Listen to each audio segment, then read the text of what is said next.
What is happening, everybody? All right, so we're going to do a Mopar chat live tonight, kind of based around the last video that I put together. Let everybody start rolling in here. But what I wanted to talk about was some of the comments that were made about my take on old school versus new school muscle. And one of the reasons why I put that video out was because I had quite a few folks that were asking me, why did I go with the Hellcat? Why did I not stick with the 392? What were the issues? What were the, what was the mindset behind all of that? So I figured I would do, I didn't really want to do a video that was specific to that. I figured I would, kind of, visit through that in one of the live shows, because quite honestly, I actually like doing the live shows more than I do some of the videos sometimes. Real Race Productions checking in early on. Hey, brother, what's going on? I love it. Michael Corleone, Professor Mason, what's going on? Got the big flex. I love it. Speed Free 93 saying, what's up, Brian? Good to see you. Appreciate the shows, man. Thank you very much. I appreciate that.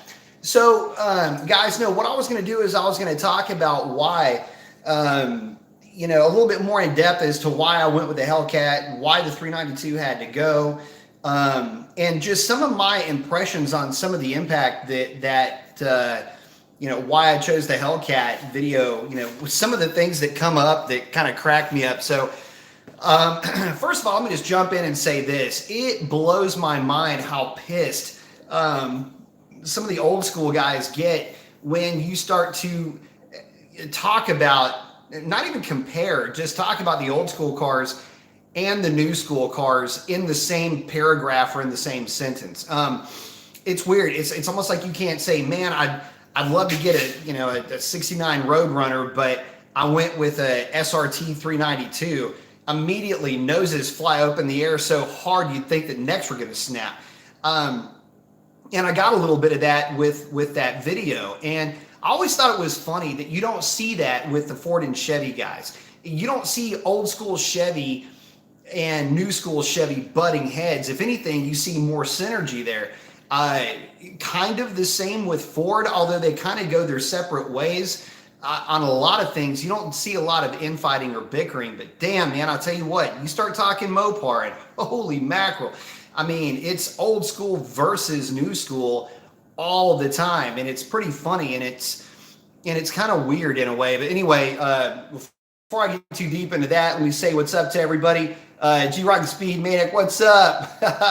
What is happening, man? Let's see. Real Racing, new school, more reliable. Of course, you want to drive what you pay for. See, that's part of the argument right there, and I'll get to that in a minute. Arnold checking in, saying, been a minute, B. Love your live shows. Thank you very much. Canada guys checking in. Hello, sir. How are you doing tonight? I'm doing well. Thank you. So one of the things was this, guys, y'all know how much I'm, how high I fly the Mopar flag. And it's also true that I'm kind of a big Pontiac fan too, but old school Pontiac. Nothing, if it's Pontiac, it's got to be old school for me, because I don't want an LS powered Pontiac the same way, LS is powering a Camaro and a Vet and it's in everything else. So, but I always like the different flavor of Pontiac from back in the day. And so in that respect, I kind of get old school Pontiac. And that was part of the cars, that basically the menu of vehicles that I was looking at to take the place of the SRT was old school. Really what I wanted was a 73 or 74 SD455, wanted the low compression motor. Basically, if you're in the know on those engines, bump the compression up and you're done. Instant, lots of torque and a lot of fun. Well, those cars are ridiculously expensive for good reason, but man, I'll tell you what, try to find an old Mopar that is in decent shape. I just about lost my mind trying to find even decent clones. And that's saying a lot considering how many super stock Polaras and Darts and Belvederes that there are floating around out there. It was real, and Savoys too. It was real hard for me to find anything that was actually worth buying. So, you cross that up with just the shoddy workmanship that I was running into, and realistically, the number I was looking at when I was looking to buy a vehicle was around $35,000 to $40,000. It's not like I was trying to go cheap, and I only found a couple of them that I would have actually wanted to drive. But then that was the problem. I got to thinking, damn, if anything happens to that car, I've got this nice big block Belvedere, and if something smacks into it, something weird happens along the way, I'm out that car. So anyway, I'm gonna hit pause for a minute, say what's up to everybody real quick. Oh man, I messed up here. Let's see, man, I blew past it. Fast Man saying, hey B Mason, what's up, Fast Man? One and only, hollering out, what's up, one and only? Saying, what's up, B Mason? What's up, one and only? Saying, glad to see you, I'm feeling better. Yeah, so if y'all didn't know, I was sick as hell for a while. I got a cold or a real mild case of the flu, but along with that, I got laryngitis, and I was literally screaming to whisper for about 4 or 5 days straight. So, yep, we got a voice back, so that's good. Real Race Productions, we're back in the garage, just realized it. Hell yeah, brother. Yeah, I mean, I figured I'd start doing the shows back in the garage. We've been hanging out in the lounge long enough. Time to get out here. I haven't really started working on this car yet, aside from a couple of real minor things, but nothing mechanical really. It just, you know, chip guards, things like that. Yeah, but so far, okay, so last night, took her to the drag strip. 1400 DA, slight tailwind. We're running 1060s all night at 128. And the funny, well, I'll tell you exactly what it was running. Hang on.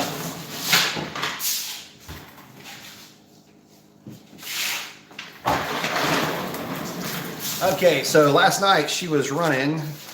Remembered I had these things in the cup holder. This was the last run of the night from last night. 10.655 at 128 and change. It's my buddy Robert Eden's car, the 1060. That is a tuned Hellcat with no seats in it or anything like that. So he had stripped it out, but not on a drag pack. He's running a 20-inch drag wheel and tire setup. But hey, how about this? We were racing each other all night too. It's pretty funny. I would trounce him on paper anyway.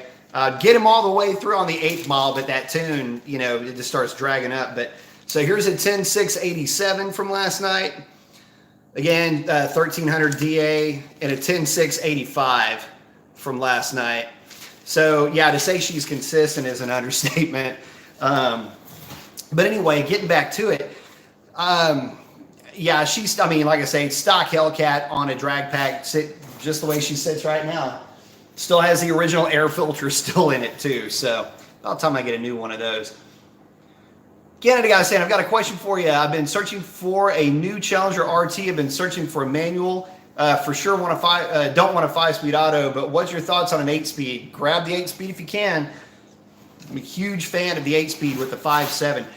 The manuals are fun, don't get me wrong, but if you're in the market for a 5.7 and a manual is potentially on the list to get, I would definitely entertain that that manual. At least give it a go. My only beef with the manual is that with the manual, you feel the weight a little bit more with these cars. With the 8-speed automatic, the car actually feels lighter and it has a little bit more snap to it. So try them both out, give them a go. I think you'll end up liking the 8-speed auto better. Let's see, Speed Freak 93, car looks great, thank you very much. Can you go over the wheels, tires that are on your car now, size and brand, track setup? Absolutely. So these are just a set of race stars. Okay, so to tell you the wheels and tires, I got to tell you how they came about. Actually, got them from a buddy of mine, SRT Jimmy, when he sold his. He had an SR. Well, he's the record holder for an unopened 392, and so when he got rid of his car, I basically procured his wheels. So they're race star 9.5s in the rear, 17-inch. They are 5-inch up front, 18-inch, with the new Mickey Thompson 28.6 front radial runners, which are actually designed for the Hellcat. I run them at about 80 to 85 PSI. That's not a typo, by the way. They're rated up to 95. The rears, depending on track prep, I'll start at 22, maybe go as high as 24 if the track will hold it. But you know, the car just dead hooks pretty much every time, even with moderate track prep. And again, those are 305, 45, 17s on the rear, and they're ET Street Rs. I have had a lot of good luck with ET Street Rs and this combination. I will say this, no, it is not the lightest drag pack option. In fact, if anything, it's probably the heaviest of the drag specific radial setups.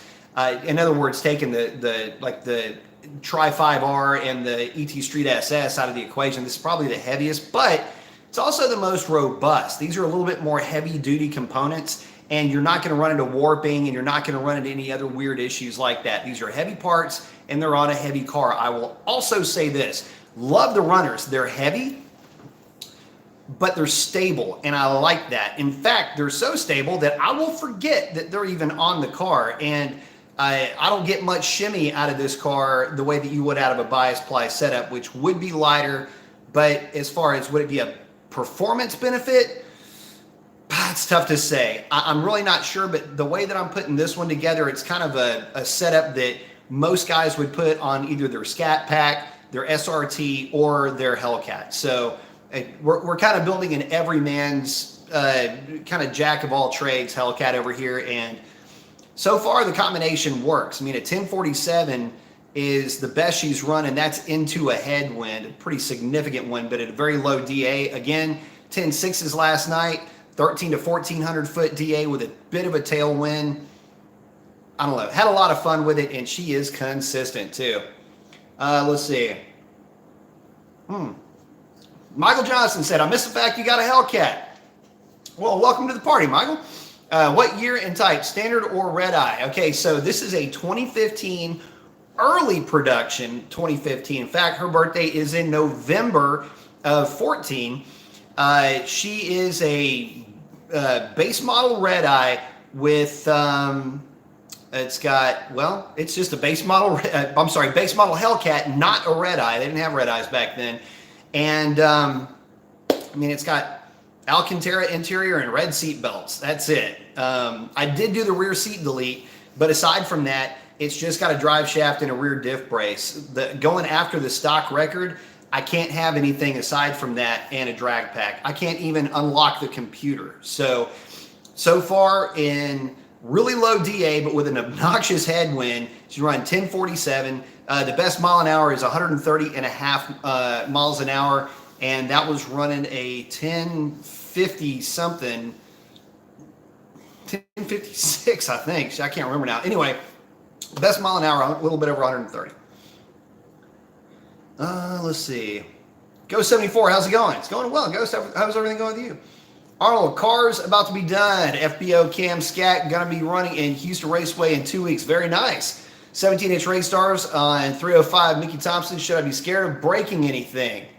Just hearts, baby. Just hearts. You ain't going to break nothing on that one. Let's see.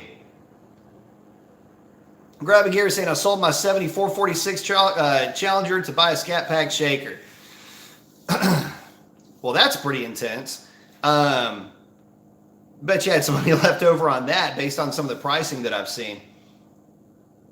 One and only saying it's hard. They hide away most good ones. You know what? Damn good point. So, to that point, you know, it's funny. I was kicking around trying to find something that was worth buying. And, you know, obviously you guys know I am a sucker for B-body Mopars. I mean, my favorite one is a 69 Roadrunner, but any of the B-bodies, you know, I'm a pretty big sucker for. And so when I was looking in that realm and in that range, one of the cars that I was looking for was either a satellite, you know, a Challenger, I'm sorry, a Charger. Not looking for a Challenger. I didn't even bother looking up e-bodies because, oh my God, the cost and the pricing on those things is obnoxious.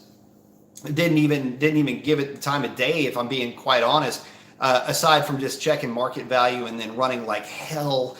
But that being said, you know, good point, one and only. I mean, they probably are being held away, you know, stuck in somebody's garage in a bubble or something. I couldn't find very many. And the ones that I did find, when I went and looked at them, they were absolutely cobbled together. Some of the ones that I looked at looked like they were 25-year-old, fix-upper type things that, the local body shop did that, they didn't have a lot of experience doing what they were doing and were turned loose on a car that, at the time just didn't have the value, didn't carry the value that they carry today. So that's a lot of what I was running into. And then on the opposite spectrum of it, one of the points was, and I'll get back into what I was talking about earlier, one of the points that some of the people were making were, well, I could have got a real clean Roadrunner for what I paid for my Hellcat. And although that's kind of true, it's not 100% true. Some of the, and for me, if I'm going to be paying that kind of money, I'm looking for a 440 car, not necessarily a 383, but even a clean 383 center console car, which was a deal breaker. If I couldn't find a center console car, 42, 45 for a fairly clean example, but you don't know what has happened over the last 50 years with that car. And if I wanted to do even minor modifications to bring it up to modern performance levels, just in terms of braking, stopping, steering, handling, things like that, the cost was going to really start creeping up pretty quickly. I mean, if you haven't priced a set of, conversion brake parts or gear vendors overdrive, anything like that, you'll be surprised how quickly these things start to add up. So yeah, this really sweet deal that you think you're getting on the car starts to turn sour. The other argument, and it's not a bad argument, but it's not exactly bomb-proof, was, well, those cars will always go up in value where the Hellcat is going down in value. That's not 100% accurate. There's only a handful of specific option models that are going up in value on that topic, or on any of the collector cars. For the most part, the market's fairly stagnant, and not only is it fairly stagnant, in some areas it's dropping. Folks are starting to figure out that they don't want to buy a 50-year-old car only to put for $25,000 or $30,000, only to turn around and sink another $25,000 or $30,000 into it. There's no getting your money back. In fact, I thought it was hysterical. There was it was kind of appropriate just because of the timeline that it had hit. But the show, What's My Car Worth? Y'all might have seen it. The silver, I think it was a Sport Fury. I think the guy did a resto mod on it with a 572. Might have been a Hemi, might have been a wedge motor. Not exactly sure what was in it, but at any rate, the car was. He wanted to get 80 grand for it, and nobody wanted to pay over 60, and they called him out on it. Well, the car didn't sell. The issue is, you think you got something, you sink a ton of money into it, and you're trying to drive the price up. These guys see these costs going up on original Hemi cars. They want to try to jump on the bandwagon, only to basically have that ride cut short. You got 20 grand into an investment you can't get back on. Might be a very clean car, but it isn't what's sitting behind me. And you'd have hell driving from, here to, from Houston to Dallas, again, a 4-hour drive. That's a joy in this car. Wouldn't be so much in one of the others. And I like doing long road trips with my car. So anyway, getting back to it. Let's see. CJ saying, what up, B? What's up, CJ? Scat 426. I would have kept the 440 Challenger. Depends on what he got for it, man. Everything's got a price. Scat 426. What's up, B? Mason got the thumbs up. I like it. Go 74. Someone did a hit and run on my car. Whole rear bumper needs to be replaced. Will that ruin my car's value? It will if it hits the Carfax. Depends on how bad it was hit and if you do a claim on it. If it's just the bumper, the bumper is not gonna be that big of a deal if it's only the bumper. If they've got to start replacing or fixing quarter panels, then that can drive the cost up a little bit. And in that case, it's the only way that it ruins the value is that you've lost whatever equity you have in the vehicle by putting your money into it to repair it, by keeping it off of that Carfax. Robbie saying, what up, Brian? What up? Robbie says the feeling of an old big block Mopar stroker is just a whole different animal. I will agree with that. And keep in mind, guys, I've driven them. It's not like I'm a noob to that. But let's see, like comparing a Corolla to a Liner Jaguar, I have a 69 Coronet with a 440 big block stroke and heads and cam. I tell you something, I love, and I grew up in a big block vet. So I mean, I get it. Trust me, guys. I'm right there with you. And there's absolutely nothing like the feeling, especially of a well sorted out big block. Something that's not over the top racy, something that is a good street brawler engine, something that redlines, you know, in the 61, 6200 RPM, a solid bore, good intake manifold, decent cam. Again, not over the top, but enough to keep you highly entertained, especially on partial throttle tip-in torque application. That's where the big block wins the argument, hands down. It is, I mean, it is shut up at that moment. If you've never driven one, that's the allure of the big block cars. And keep in mind, guys, the big block cars are significantly lighter than these cars are too. So even though dimensionally they may be the same size, or even with the B bodies a little bit larger, you got to remember that they're still significantly lighter. So yeah, you can absolutely make that argument. That's why I was looking for those cars. You cannot compare the driving experience in the short term, but in the long term, you absolutely can. And that's where things started to get dicey. But the big dilemma was cost and quality for the cost that you're spending. Let's see. One and only saying I got the same thing all over Chicago. Man, I miss Chicago. I need to go back to Chicago. Let's see. CJ saying I saw a video of a 1,000 horsepower Hellcat Challenger on Dalsama's live channel, and it sounded awesome. They do sound good. Yeah, one and only saying that stinks, guys. Yeah, it sucks, man. CJ saying I totally agree. Scat 426. Let's see. Real Race Productions. What are your first performance mods going to be to the kitty? So Revlon is going to get. All right. So here's the thing. Once the warranty period is worn out on this car, and I don't even know why I'm waiting that long. You'd think I'd know better by now. But once that warranty period runs out, mods to the car are going to be very limited. And basically, it's going to look like this. It's going to get a 185 degree or 180 degree thermostat. It will get an unlocked PCM, and it'll get a tune on the transmission. I'm probably not going to do anything with the engine tune straight away. I don't really know if I want to go catless. I just don't feel the need to. There's at this power level, there's not enough of a reason to. I may adjust the cat over temp just a little bit. I may cheat that back a little bit to try to keep it from going into cat over temp as soon as it does. This car does have a tendency to go into cat over temp a little bit on the early side, but any tuning that this car has is not going to focus around trying to eke more power out of it. It'll be more cat over temp protection and transmission tuning. I will say this. Yes, even with the stock 262 gear, when I was running it in really low DA, we did get a 1-2 hiccup out of it. So yeah, going to have to do a little bit of trans tuning before next year anyway, to keep that 1-2 hiccup out of it. And what that is it's kind of a cute thing. With automatic transmissions, you have something known as predictive shifting. And in the shift tables, you have an RPM that the transmission is to complete the shift by, and it's based on output shaft RPM. Well, if the acceleration rate exceeds what it perceives the amount of time to be able to complete the shift by that RPM, the TCM will chop throttle, tell the ECU to chop throttle so they can complete the shift. It's common on 309 geared cars to run into this and lower DA. Well, we hit it in low DA on this car. So yeah, it was kind of funny because that's when it went 47 in that stupid headwind.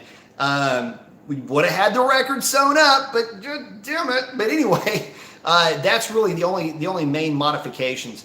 I've kicked around the idea of putting a 295 upper on it and pinning the crank, but it's kind of not really planning on doing that type of a situation, mainly because I'm real happy with the way that the car runs now. And the idea for this car is to have something that I can run whenever I want in whatever DA that I'm running in, and run, mid to low tens with it. I'm not trying to get a 9-second car, especially on pump gas. The car does still run on pump gas, and I need to be mindful of that. And also, I've got to be mindful of the well, let's face it, I got to be mindful of super low DAs considering I live here at basically sea level. During the wintertime, don't want to be part of Mopar Armageddon. So aside from the drive shaft that's already done and the diff brace that's already in, hate to say, but not a whole lot. But we're going to see how deep into the tins we can get with just incredibly minor modifications. I may go with a different set of injectors only because I know that the stock Hellcat injectors are not the greatest injectors on the planet, and would like to put a set of FIC, probably go FIC 750s and just call it good. That way I know I've got plenty of overhead. If I'll end up putting a pulley on it, I'll be able to cover that. Maybe go, I don't know, FIC 1000s. But main idea is to keep it on 93 octane, keep it away from E85, and just play with basically the stock pulley ratio for as long as I can. That 295 pulley sometimes I think is calling my name. Let's see. King's saying you should wait until 2020 to get a Hellcat, or just go ahead and pull out the wallet now. Man, I gotta tell you, I don't know that you're gonna be getting too much of a different animal in 2020. 2021, 2022 is what they're talking about for the new revised platform, but I'm afraid that the cost is still gonna be pretty high. So if you're talking new, you can't really go wrong with the Hellcat. The Hellcat is an incredibly robust platform, far and away more robust than the NA platforms are. And they're plenty fast, and you can play with them and make as much power really as your wallet will allow you to make. And you'll go as fast as reasonably, I say reasonably expected. I mean, they all have their strengths and limitations. Mopars are hella strong out of the hole, but they're a little bit, their weak point is on the big end. Other cars are weak out of the hole, strong on the top end. It just depends on what what your cup of tea is and the type of driving that you like to do. And none of the 2020 cars are going to vary from that. And I don't think that your butt dyno is going to really be able to tell you the difference between one or the other. So I don't know. Might be a good idea just to save your money so you can have more initial equity into the car when you go to buy it. Or if you plan on modding it, you'll already have that money put aside and ready to go if you're the type that likes to mod immediately and forego your warranty. One and only, let's see. That car you have is wicked. Thank you very much. I appreciate it. Now, she's a blast, just a stock Hellcat, and, mid-tens. And, that's the other fun part about it. I remember very vividly when, folks would say, stock Hellcat, they were claiming high tens from the factory. I thought, man, that's really neat. A car that's capable of running tens, and I got to think, it might be kind of hard to do. And this thing ran tens the second pass down the track, and I launched it like a little sissy on its first pass and went 11.0s. So, yeah, I'm really liking this car a lot, and I feel a lot more confident driving this one too. So, for other reasons, talking about that SRT. Let's see.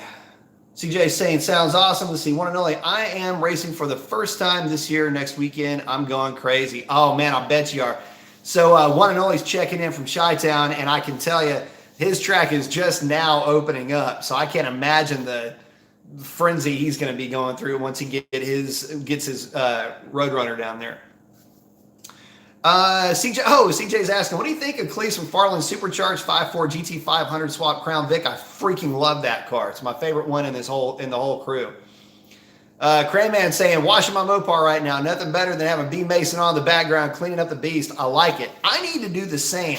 I don't know if it's showing up on camera, but she's a dirty girl. I tell you what, it was so humid Friday night when we went to the drag strip. I'd actually cleaned the car, and I don't know if y'all can see it. The windshield's kind of spottily, and it's pretty filthy. I've got to clean her up, but the grains were off the charts.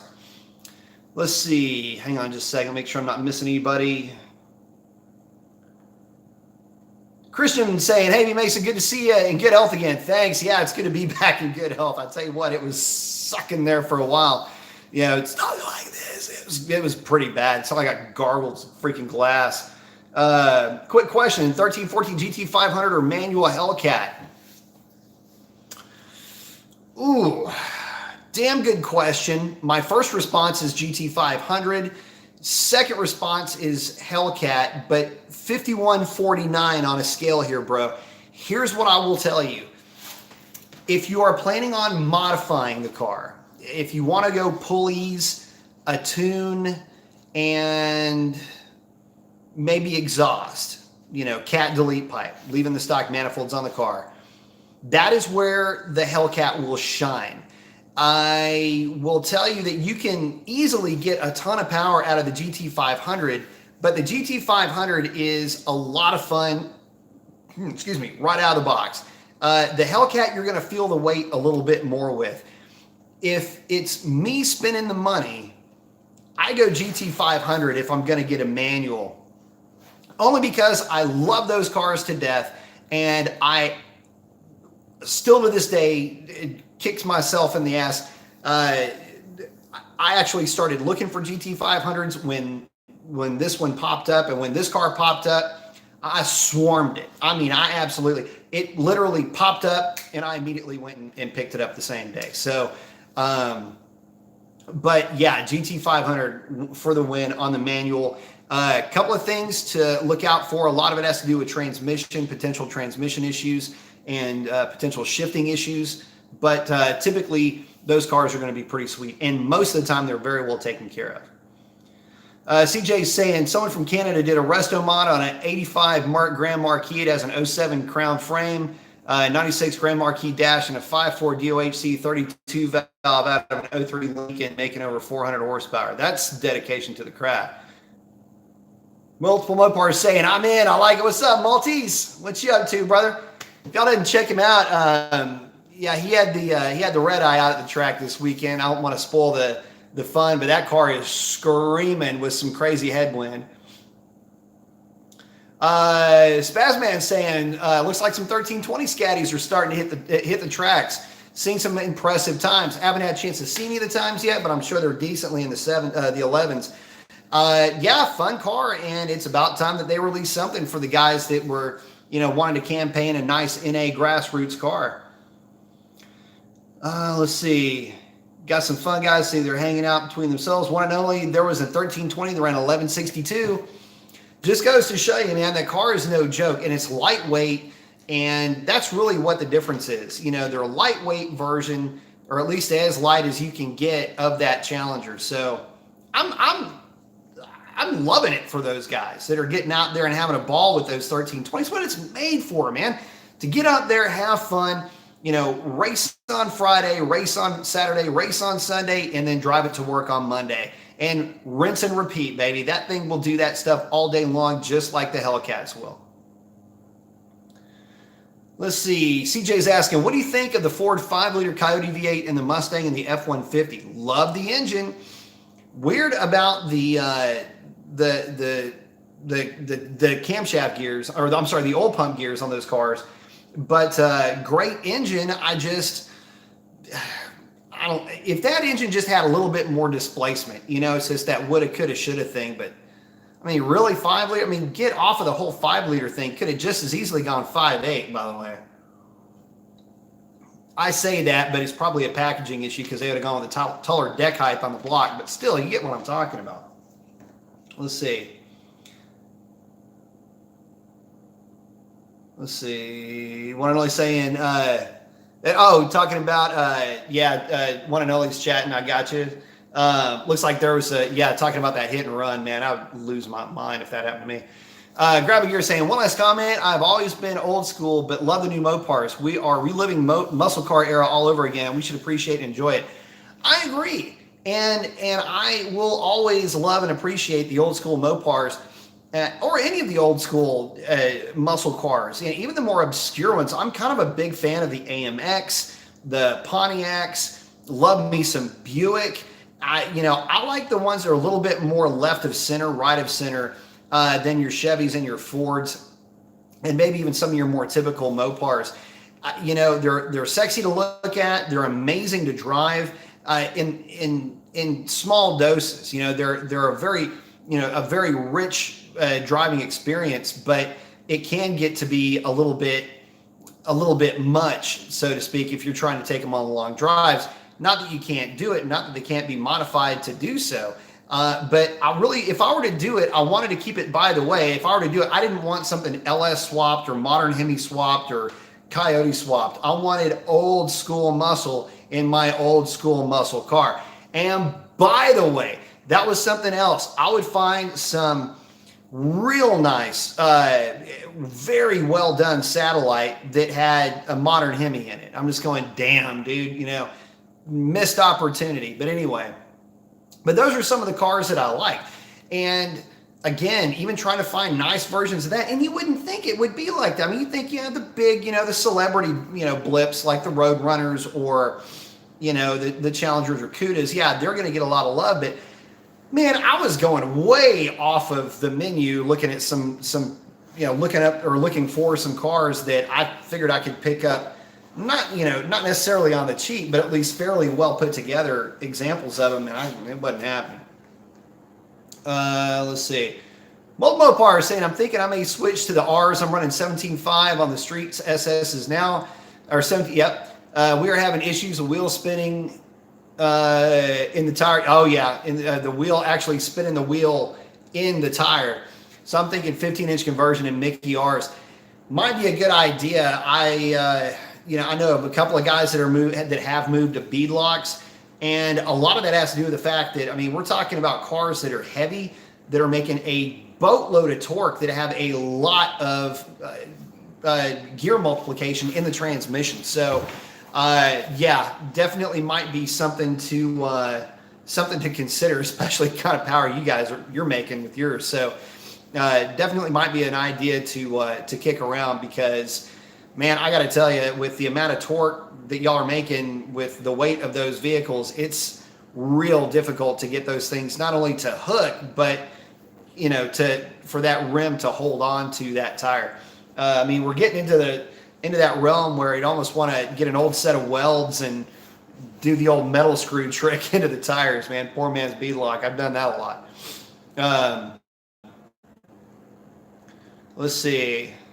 Go74 is saying, yeah, but at least they left their front bumper. I hope it had, hope they still had their license plate attached to it. One and only checking in with me too, saying, let's see, Ferocious 1980. Hello, everyone. Hello, Ferocious. I like it. Let's see. One and only SB340 saying, let me talk to my head mechanic. He knows a guy with 11 B bodies. Holy mackerel. Yeah, have him chatted up. Damn, 11 of them? I'm jealous. The guy's doing something right. Mopar is saying, wish you were at Ennis yesterday. I wish I could have been at Ennis yesterday. It was a great time at Stiff Headwind. I think the Red Eye has 9s in it now for sure, though. Yeah, when you were sending that over, I was absolutely convinced, especially with the 60-foot your car's running. Oh yeah, it's definitely a 9-second car, no question about it. We just got to get it in a decent DA with no headwind, and we know what that's all about. Damn, man, my track rental was ridiculous, and the Summoning of the Demons event was even worse. So yeah, for sure, that car is definitely a 9-second car. I wish I could have been there, but couldn't do it. Had other stuff I had to get knocked out, unfortunately. So. Let's see. One and only SB saying, when they became so pricey, people got sloppy to get them out fast. Yes, they did. People were out trying to make a quick buck or two or 10,000. And you're exactly right. It looks like sloppy work. It looks like somebody the cars that I was looking at, they looked like the shop was trying to get them in and out as fast as possible, trying to turn money on it. Michael Johnson's asking, what are 2015 Hellcats going for now that the new models and the Red Eye is out? It depends. For a very low mileage, very well kept Hellcat, you're looking at just a tick over 50,000. For higher mileage, you're looking at 50 to 49, 48,000. And from there, it kind of slides down. These are for automatic cars. Manual, you can take a couple of grand off of that price at least. Even 2,500 bucks. You get a high mileage one. You might be able to find one for 45, 44. It just depends on, again, mileage, the condition of the car, and how well it was kept. Is it at a dealership? Is it a private sale? But that's, if you need a number to have in your back pocket, those would be the numbers I would take with you. Let's see. Ferocious 1980 saying, any other Magnum motors here? There might be. Somebody will check in. Let's see. Arnold saying, would love to run your Hellcat when I'm on the 85 and nitrous. Should be pushing the 600 wheel horsepower range with the 85 and nitrous with a cam and full bolt-ons adding on this week. I love it. Let me know, man. Come on down to H-Town. We will do it. Robert and I were going at each other literally all night. Well, as all night as 3 runs will tell you. My ass was asleep at the tree on a couple of those occasions, but I will say this, it was a lot of fun, and you know, she is nasty out of the hole and through the 8th mile. This is probably, well, I think it's number 1 is in the nation as far as 8th mile, and I got screwed out of number 1 in the quarter by a nasty headwind. So for stock, she's a hateful little girl. So I'd love to, just let me know and I will jump all over it. One and only saying, yep, I know a lot of cars like mine and they want a fortune. Yeah, absolutely. So what one and only's talking about is his 69 Roadrunner. He's got a very well put together Roadrunner, and you know, they're just real hard to find in decent shape. And it was tough when I was looking for them, but they're out there, I'm sure. And you know, kind of like what I was saying in the video, man, there might be some that are really nice that are floating around out there, but to be honest with you guys, I'm kind of over looking for one. I've seen what the market has to bear, not only in terms of prices, but also in terms of quality that's out there. And so for me, I'm looking for something a little bit more me in a way. I'm looking for something a little bit more fun for the next project. That's a D100 short bed. Gonna throw a 440 in it, built 727 and a set of 323 gears. It is only gonna exist to do long, stupid, smoky burnouts for me and my wife. That's it. Take that sucker on long trips, let it hum along at about 2,100 RPM cruising down the freeway. Again, it is only, just put that sucker, just drop it, good looking stance, big block Mopar, and just have a ball with it. Probably build about a 450, 475 horsepower big block for it. Nothing too radical, just enough to, you know, do rolling burnouts at 50 miles an hour. So that's what I'm looking to build next for me. Let's see. Justin Baker saying, Revlon's sexy in the background. There she is. Nice. Can't wait to get beside her. Good to see you're feeling better, brother. Yeah, absolutely. So, yeah, back 100%, it feels like anyway. Still have a bit of a lingering about it. But here's the thing. A lot of that has to do with the fact that every oak tree down here has been pumping out pollen like you wouldn't believe. I mean, you wash your car one day and it's yellow the next. So, yeah, that sucks. Rado's saying, hey, from San Antonio, Texas. What's up, partner? What's up, neighbor? I love it. Love me some San Antonio. Wallace checking in and saying, what's up, Brian? Just want to say thanks for getting me through traffic and not road raging. I love it, man. Glad to be here as your support staff, my brother. One and only saying, Mopars are still rising, but Hemi cars were going for 500 grand unless it was a Hemi Cuda. They want 3.5 million and 3 went for 2. So here's the funny thing. I remember, let me think about this. It was 2 years ago, maybe 2.5 years ago. Guy had a Hemi Cuda convertible. No, I'm sorry. This was 4 years ago. Hemi Cuda convertible, and it went for the ungodly sum of like $200,000, something like that. And I remember thinking, my God, I can't believe that car sold for that much. Now that car goes for $2 million. It's just, it blows my mind. And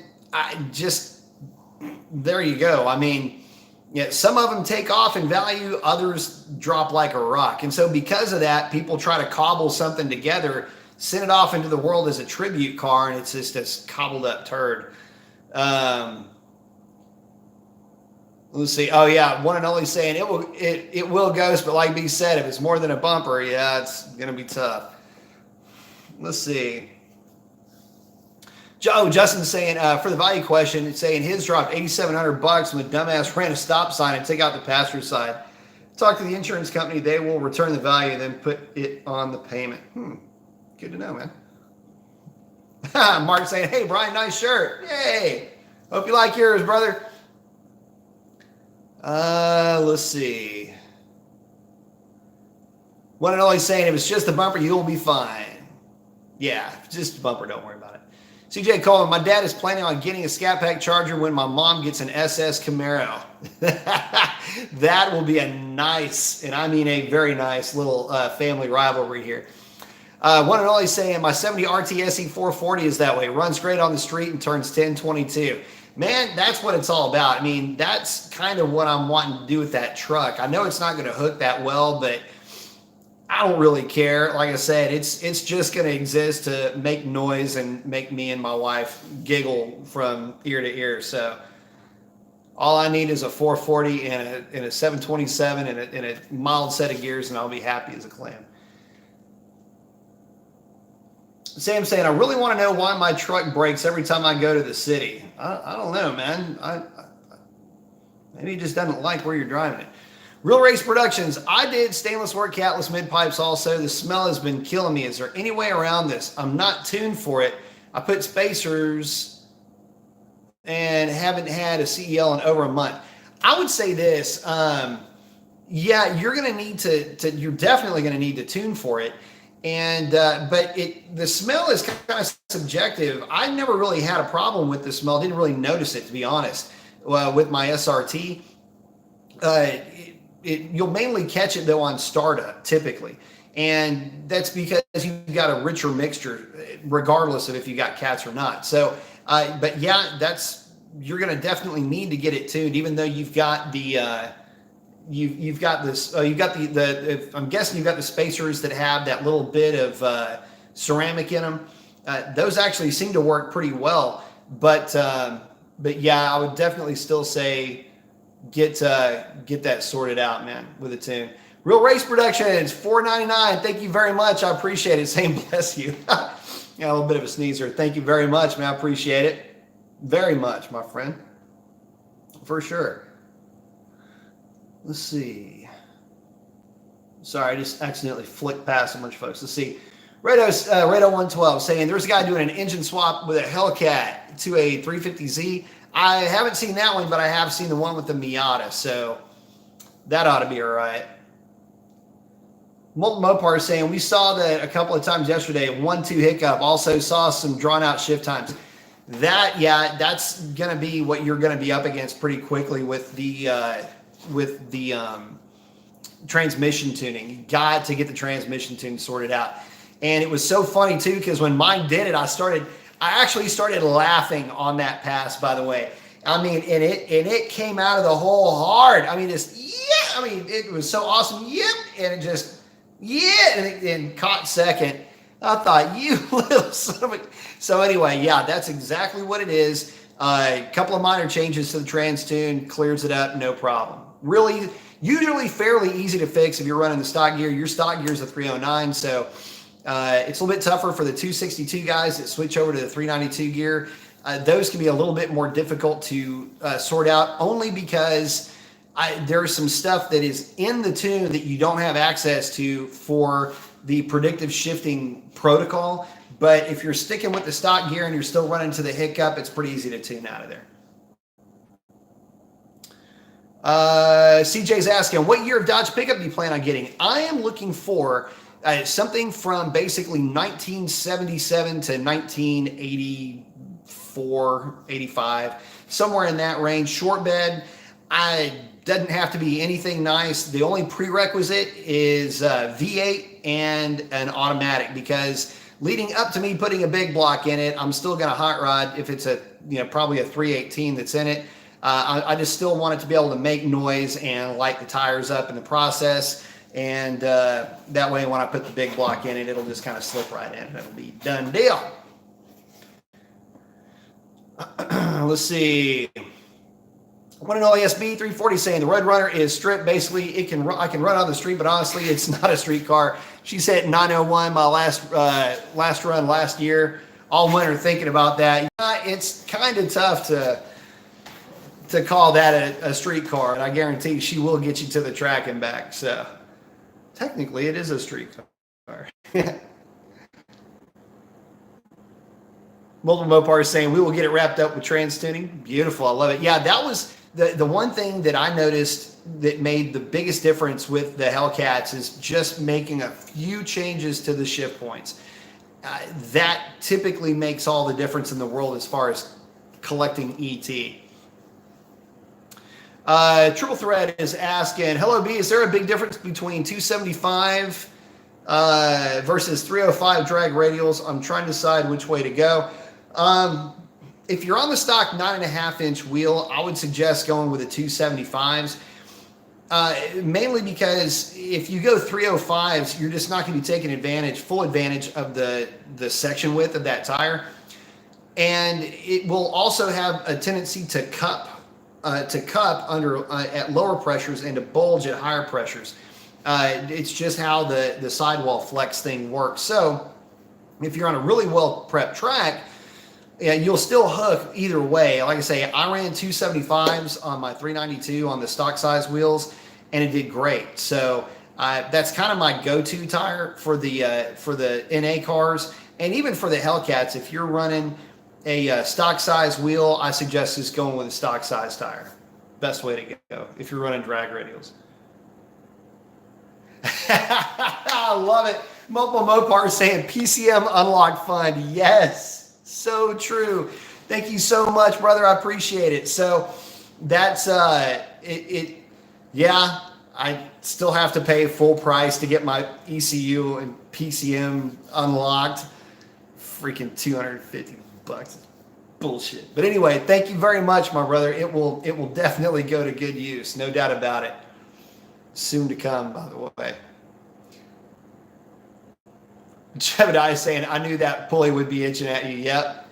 Hey, thank you very much. One and only SB340. Thank you for the contribution to the cause. Says, B-Mation, glad you're back, buddy. Did you hear about the Durango, the Hellcat Durango? Inside Mopar brought it up. Man, I've heard about it, but I didn't know how much there was to that. It's about time if they're actually going to release it, but I didn't get a chance to actually pay a whole lot of attention to it. I would like to see that, but you know FCA and Mopar stance, man, Hellcat the world, right? So that's pretty cool. I'm looking forward to it. If they do actually move forward with it, that would be sweet.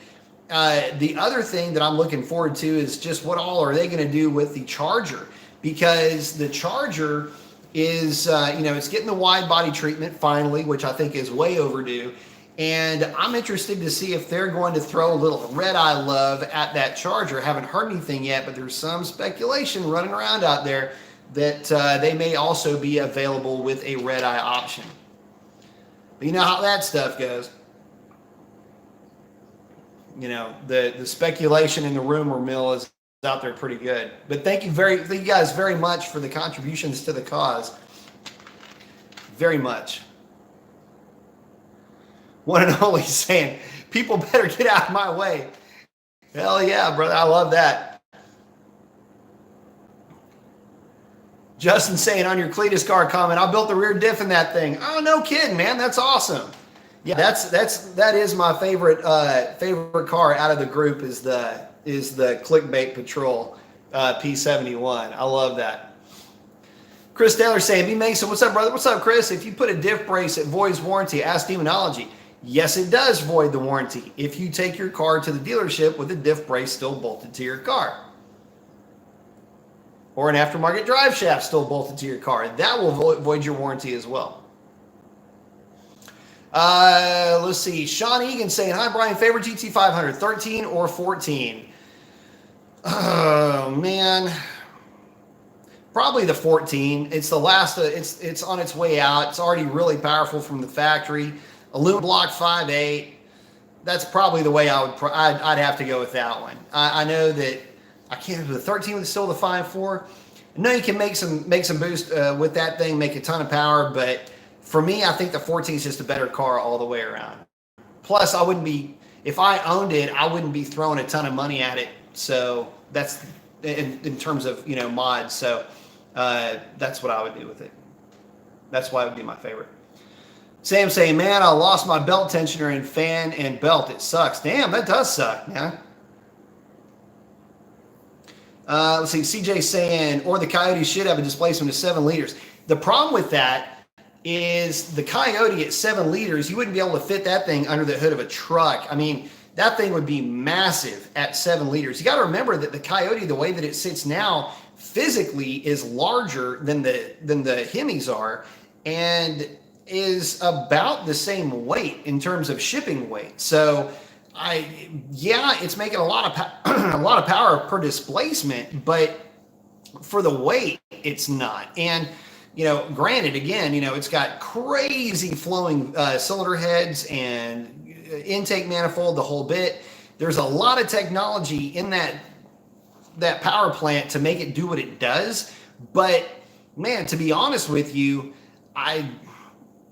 it just needs a slight bump in displacement to really be competitive. And that 5.5, close to 6 liter range is really what it needs to get it up into that power range. The Voodoo engine is close, but again, it's limited by torque, and they really need more gearing in that GT350. But anyway, that's my 2 cents on that. Let's see. LSX Jimmy saying, why do stock 20-year-old LS cars outrun 392 Hyundai equipped vehicles at the drag strip? Well, when they're SRTs.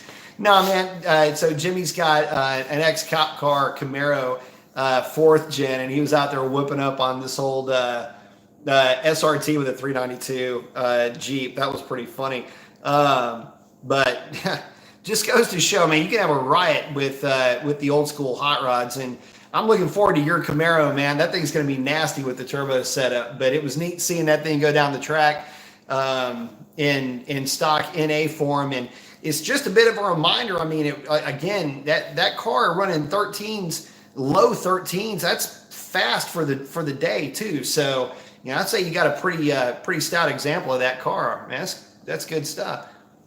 13.2 out of a car that, from back then, the standard of performance was a Corvette, and they were doing good to run 13.2s. So, yeah, I would say get a turbo on that thing now. What the damn mosquito, man?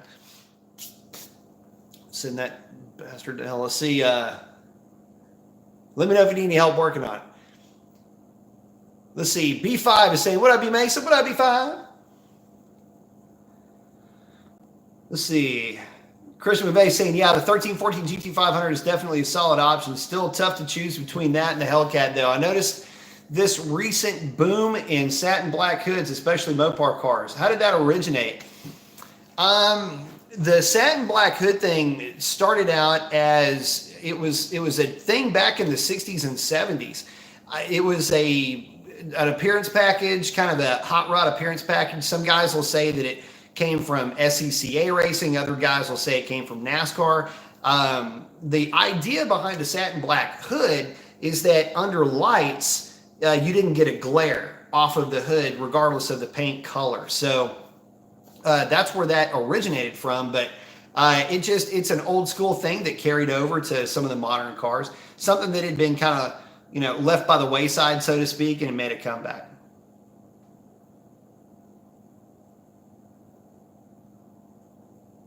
Oh, wait, hang on. One and only, did we lose you here? Miami HS. Random consonants there, brother. Let's see. Sam Gabriel, my belt tensioner has a new home till I get the time to fix it in my lower fan shroud. Oh, man. Yeah, thank God for spare cars. No kidding. Zephyr R&D saying, what up, Professor Mason? Psh, love it. Saying, if you don't mind, remind me about the 6.1 rear end gear swap you suggested. Oh, yeah. Well, you'd have to go with the Gatrag, either 370 or 390 gear. And again, buyer beware on this deal. The 370 is not a cheap gear to get. If you're looking for a full housing, the 390 is a little bit less expensive, but she is going to be a little buzzy on the freeway. So just kind of a word to the wise on that. If it's my car, I'd probably go 370 if you're running a NAG 1. I would just spend the money. I know it's going to be more expensive, but you can find them out there for significantly less than what the dealer is going to try to charge you. Also, check out Motive Gear. Because I believe the Gaytrag is serviceable, the ZF isn't. Check and see if they have a 370 ring and pinion that will work with that. Something reminds me, or something's telling me that they do. I'm pretty sure they have a 323. They might have a 373 that'll work with that Gaytrag. Check that out. Let's see. CJ's asking if they make the 7.3 Godzilla V8 and dual overhead cam, 32 valve vorm, it would not only destroy the LS7, the LSX 454, but it would also destroy the Dodge Helvet Hemi as well. Well, if my aunt had a package, she'd be my uncle, brother. Here's the thing. It isn't gonna happen. The 7.3 is a truck engine, and that's one of the things that a lot of folks have gotten kind of wrong with it initially. That thing is designed to basically run at 4,000 RPM at wide open throttle, up a grade, dragging something very heavy on a trailer. And it's designed to basically be all that a diesel is, but burn gasoline. And that's really more for convenience for the guys that don't have ready access to diesel or are looking for a gasoline alternative to a diesel engine. Now, a lot of guys have been asking for a big, just, torquey, strong gas engine for a long time. And they're going to get it with the 7.3. GM also has their version, I think it's a 6.6 liter, same type of an idea. So it would be cool if there were something like that out there, a true DOHC big block, but man, it's just ain't going to happen.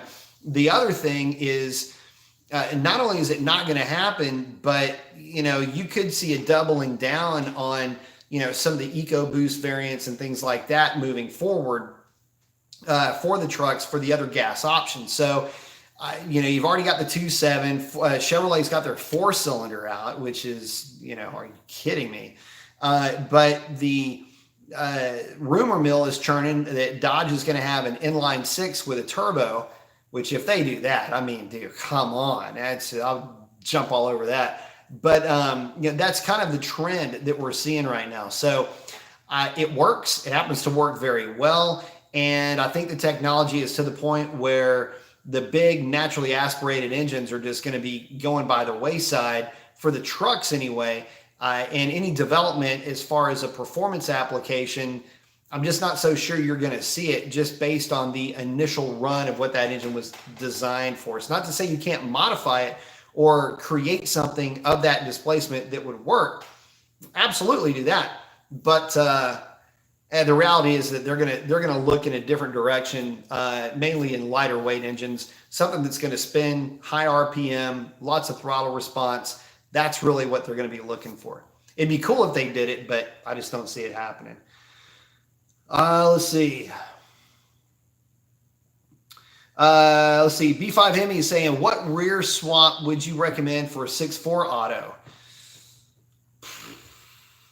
Man, there really isn't one. I would say the 370 out of a Hellcat, manual Hellcat. The problem with that is you basically make first gear completely useless at that point. And you will need transmission tuning as well if you do that. So 370 gear would be the most aggressive I would ever put in that 8-speed automatic. And I would treat it as though it were basically pretty much just a drag car, I think, at that point. You're just not going to see a whole lot of benefit, I don't think, unless you're at the drag strip a lot with it. But it would give you the option to run a taller tire. So really, now that I'm thinking about 370 with, say, a 30-inch tire might actually be kind of a viable way to go if you're going to be going to the drag strip a lot. But if you're not, I'd say stick with the stock gear. That 309 will get you pretty far. Go 74 saying sadly it did not have a license plate on it. Oh man, that sucks. Hayden saying, what's good, B Mason? If you had an 07 to 10 GT500, what would be your setup? Would you just do bolt-ons, or would you get a Gen 3 VMP on it with supporting mods or thoughts? The reason why that's a tough question to ask is because I don't know if I would want to bastardize a GT500 that much. Smaller pulleys in a tune, long tubes, tasteful exhaust, and leave it at that. I don't like the idea of getting too crazy with GT500s. Their weight distribution is about the same as a Hellcat, which isn't all that great. So getting them to hook up is tough. I like to keep those cars somewhere around, to the rear wheels on a Mustang dyno. You can be fully and properly entertained at about 650, 675 horsepower to the rear wheels with one of those things. It'll cover that just fine on pump gas, and honestly, even less than that, 6.25 to 650. Stock supercharger will handle that all day long. I think that's really where you'd want to keep it. I don't think you would get bored with that really quickly. If you decide you wanted to step up and go VMP and just turn the wick up and make a ton of power with it, you can. I would just say that get ready to start finding weak links really quickly. And that is just like any car that you modify. Once you start getting it to the point where you're finding all of the weak links, that's when it doesn't nickel and dime you, it $1,000 you to death. That thing will end up owning you if you try to get too greedy. But always start out with solid polyurethane bushing kit for the rear suspension, and half shafts, drive shaft, the whole bit. Make sure you build it from the rear end forward, then start putting power at it and have some fun with it. Hey, show me Mopar. Thank you very much. 1190 in Chidier in St. Louis. Only got one run on the Scat Chow. I got the Fastman throttle body. Good choice. Porting by Peak Speed. Another good choice. Church of B Mason. Absolutely. No tune. Thank you. Absolutely. No, that's a fun package, man. No, you did it right there, man. 1190 in crappy DA. That's awesome, man. Congratulations on that. You got yourself a solid, probably, 1170, 1160 car. They're so much fun to drive. And yeah, no tune yet. Transmission tuning will drag that down a little bit further for you, but congrats. And I think that you got yourself a winner there. You don't even have to put a tune on it if you don't want to. While I was saying, I took your advice and bought 2 Raystar 17 9.5s from a dude who sold it to me with pretty much newish Hoosier bias plies. Do you think I should run them in my 2014 Chrysler 300? By the way, I paid $600. Hey, not bad. Good deal. I don't think it's going to hurt anything to run them on your car. Just keep in mind that if you're running bias plies on the rear and the stock radials up front, you will get a little catfishing going down the drag strip. I would suggest going with a set of radials on those wheels to keep the car stable. And you got to remember, that car is heavy, and you need as much tire stability as you can get on the big end of the track to keep that thing from, wandering around on you. So I would say, well, and let me also say this, I've gone really fast with that setup. But then again, I got to where I was pretty used to those things wandering around a little bit on the big end of the track. But for the weight of that vehicle, for safety's sake, I would say go with a set of radials. And considering the deal that you got, you save up a little bit, get the right tires on the back of that thing, get that car to the drag strip, and have a ball with it. Let's see. Derek is asking, what are your thoughts on carbon fiber drive shafts? I do not like them. He says, saw Demonology just upgraded I see some holding up while others snap. QA1 any good? QA1's really good. The problem with carbon fiber drive shafts is they work fantastically on cars that weigh about 3,900 pounds, maybe 4,000 pounds with a driver. But when you start adding 10% to that, that load on launch is ridiculous. Let's be honest, guys. Carbon fiber is great. It's lightweight, does a lot of fine things, but we're talking about a very heavy combination. I need a little bit more peace of mind and security. I know of another guy who just blew his QA1 completely apart on his car. And we're talking about a car that makes a lot of power, over 1,000 horsepower to the rear wheels, or it should anyway be on a Mustang dyno. I know it's covered 1,100 on a dyno jet. Now, yeah, that's a lot of power. I understand that. But, when manufacturers saying, oh, no, it'll handle 12, 13, 1,400 horsepower, that's fantastic. But we're talking about these cars. We're not talking about a lightweight vehicle. And because of that, I don't know, I feel a bit more comfortable with the aluminum drive shaft. That's just my own personal preference. And the simple fact that I've seen quite a few of the carbon fiber ones shatter under heavy loads. I've seen, let me think about this. 1, 2, I think I've seen 3 in total. If certainly 2, possibly 3 that have shattered. But that's, again, high horsepower stuff, big torque, big horsepower, but also big weight. CJ's asking, what engine do you plan on using for the project truck? So the project truck will be a 440. It's going to have my own custom grind in it, converted to roller. Not sure what heads, just some insert dual plane, probably an air gap intake manifold. I probably won't even pull it off of points. I'll just leave it an old points distributor. Again,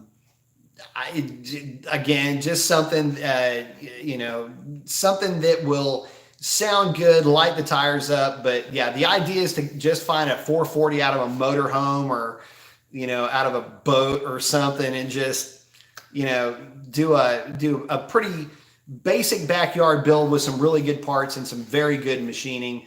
And just build something that is all but indestructible and just don't spin it that high. I don't plan on, to be honest with you, I was saying earlier, 6,200 RPM. I don't really plan on spinning that thing any higher than about 55, 5,600 RPM at any one time.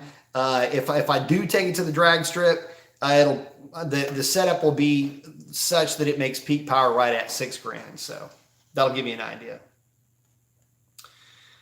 Speed Freak, what would be a good 392 power build for drag racing with an $8,000 budget, cam and heads with a tune?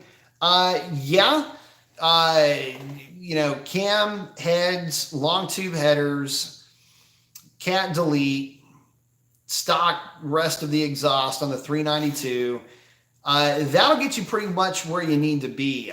You can go with a different converter if you're not used to driving cars with higher stall torque converters. They can be a bit off-putting because they will lie to your butt dyno. But the reality is that if you get the right cam, ported intake manifold, fast man throttle body, long tube headers, cat delete, tune and trans tune, that combination is going to be good for low 11s, and I can't see you having any issues with it whatsoever long term, as long as you make sure you go with the right valve springs and definitely get a set of 080 push rods for it. Cannot stress that enough. And there's no such thing as an NSR cam, a no spring required cam. Care what anybody tells you. Oh yeah, Hellcat lifters too. Before I forget, just do it the right way. Don't cut any corners. And yes, you need the stuff that I just mentioned. A lot of guys may try to talk you out of it. They've had great success with this or that. I'm telling you right now, just build it right the first time. Spend the money. And if you don't have the money, there's no sin in saving, man. Look, I've eaten a shitload of freaking beanie weenies, rice and ramen noodles and tuna fish, saving up for mods back in the day when I was when I had hair. So, yeah, definitely do it right though, for sure. Hell, I still have to do that. Well, hey, thank you very much. I appreciate the contribution to the cause, man. I really do. Thank you very much. Let's see. That will be going to the Unlock the PCM fund. It'll also be going to the tire fund as well, because got one of the rears over here, and my Tri-5s need a refresh. Chris is saying, FYI, anybody looking to buy used Hellcats? I saw a 2016 with 5,000 miles for $48K. Crazy steals for these cars. Some of them are. That's exactly right. You can, in some areas, get smoking deals on some of these cars. So keep your eyes peeled, man. You might find one. Justin Baker said, yep, got 2 big oak trees in my front yard. He knows what I'm dealing with. One and only saying, he called me talking about the B-body. Said, I lied. He's down to 9.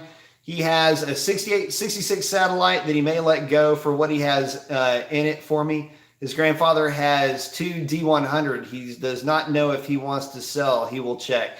Let me know on that. Yes, for sure. 66 satellite. God, that'd be a lot of fun too. Golly, I love satellite. So, when I was a kid, the 71 Charger satellite, that whole family, I don't know what it was, but I loved that car. And I actually liked it more than the 68, 69 Chargers. I just love those cars. And, of course, always have a soft spot in my heart for the Road Runners. But, yeah, let me know on that, bud.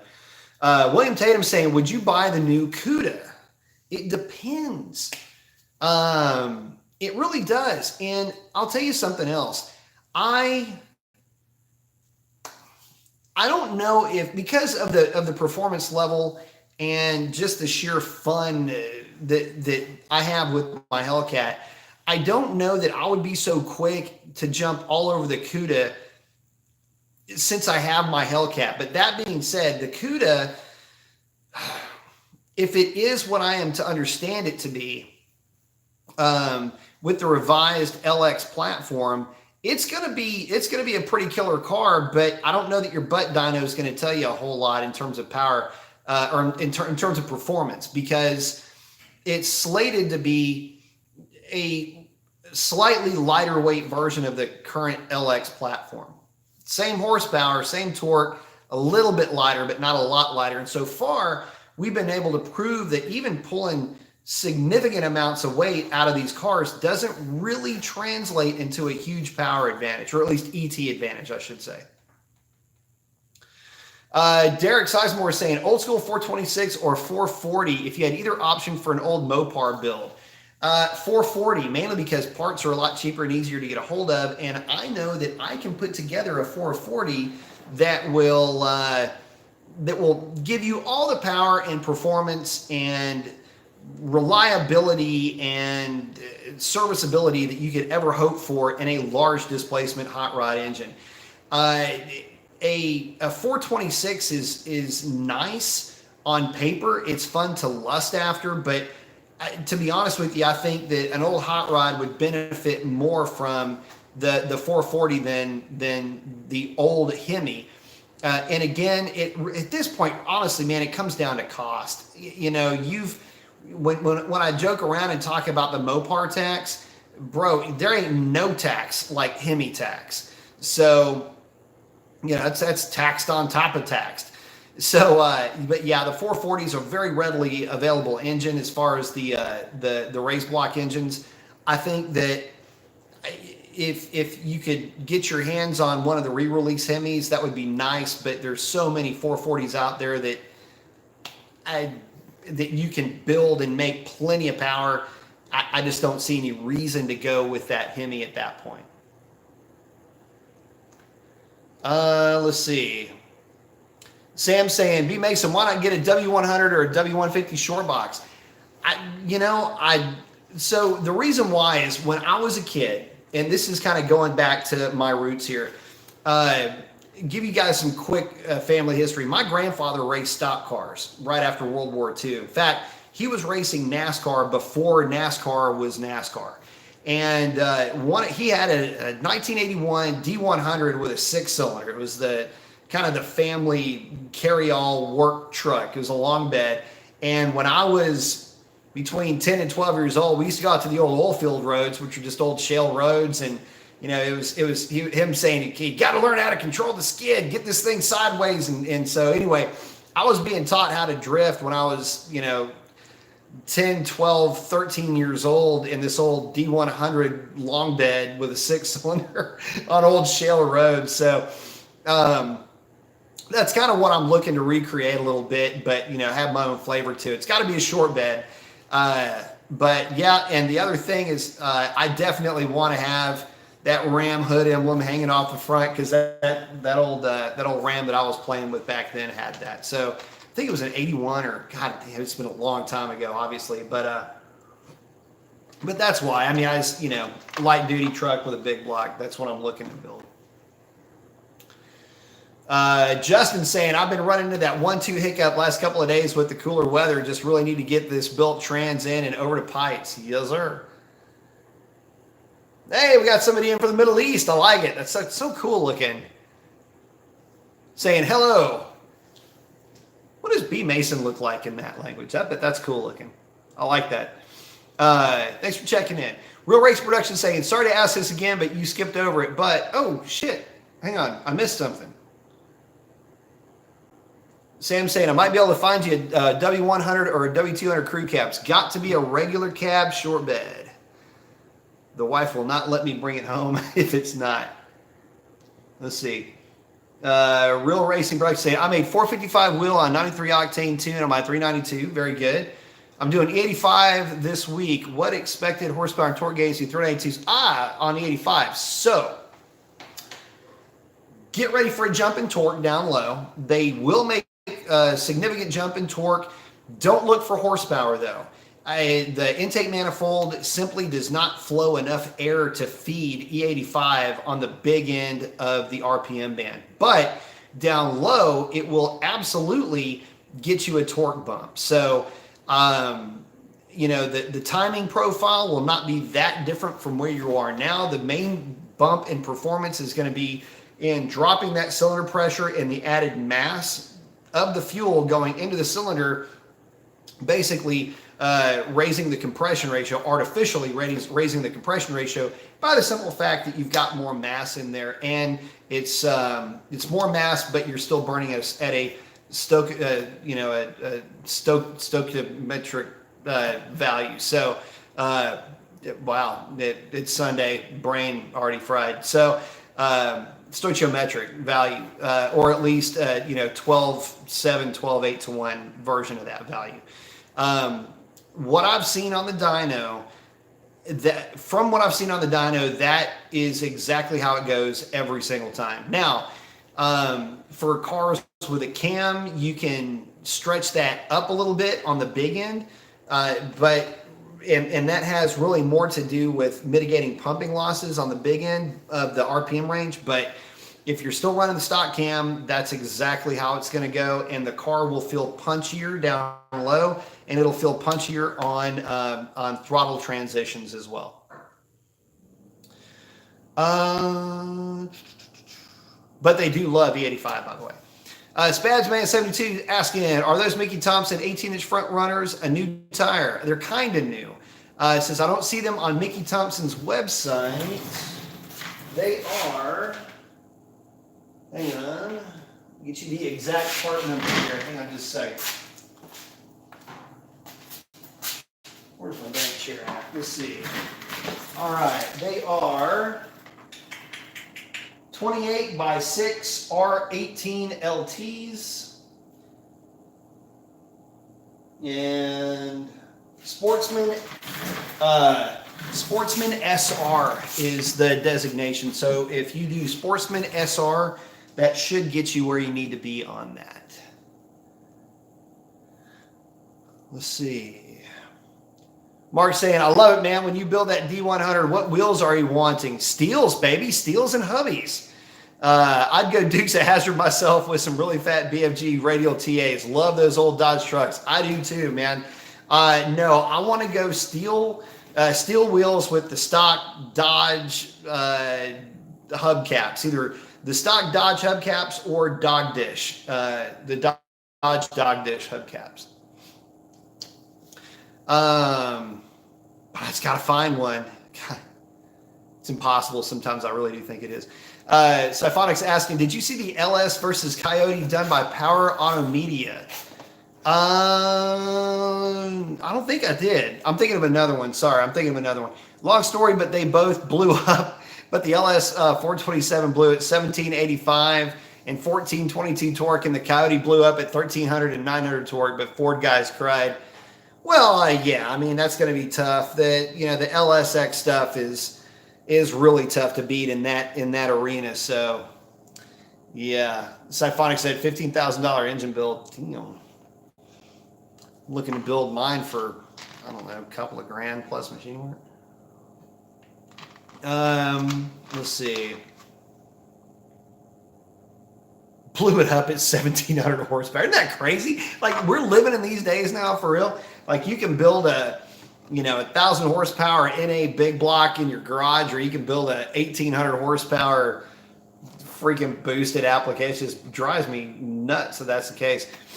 One and all, he's saying, I will answer to, if you know Hemi tunes, real Hemi tunes, tune it and race a quarter or a half mile. The 440 if you're running street a lot and you like 8 1/4. Absolutely. Like I say, the Hemi's got its place. It all boils down to budget in a lot of cases. And, I don't know. I'm just kind of a 440 guy. I always have been. And don't get me wrong, love me some Hemi. And if I were, back in the day, I'd have ordered a Hemi for myself. But I just know that nowadays it's fairly easy to build a Hemi build a 440 into something that really runs good, especially on the street. Siphonic said, I would love to see LSX versus Hemi. Man, we got to get a decent intake manifold for that Hemi first. Toe Cutter, I love it. Little Mad Max reference saying, hi, Brian, love the content here at Mopar University. I appreciate that. I have a 2005 300C57. Is there anything that you know of to get rid of the spark wires that cross over the intake manifold? I don't. I know what you're talking about, and haven't ever thought to do it. Don't know of anybody that has tried to do it, but I know what you're talking about, and I don't know why they did it like that. So annoying.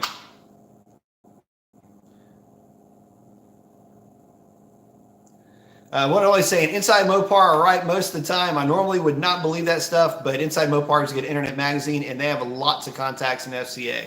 I'm talking about that Hellcat powered Durango. I would love to see that. Really would, man.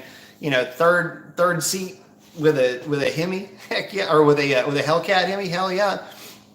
Show me Mopar saying 2016 Challenger Scat, thinking of doing catless mid pipes with the vibrant O2 bungs with no CEL. Will it hurt the motor with no tune? Thoughts?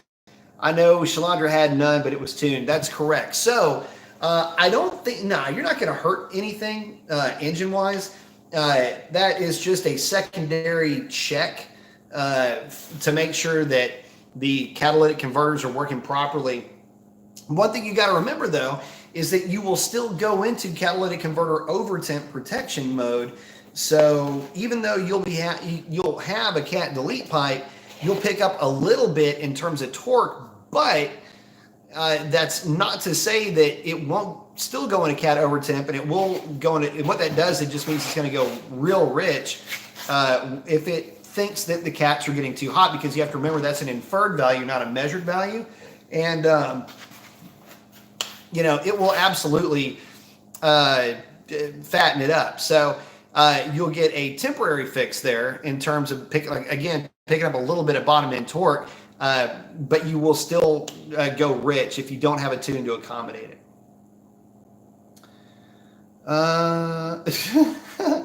One and only saying, Sophonics, you didn't just make fun of the four guys, did you? That's funny.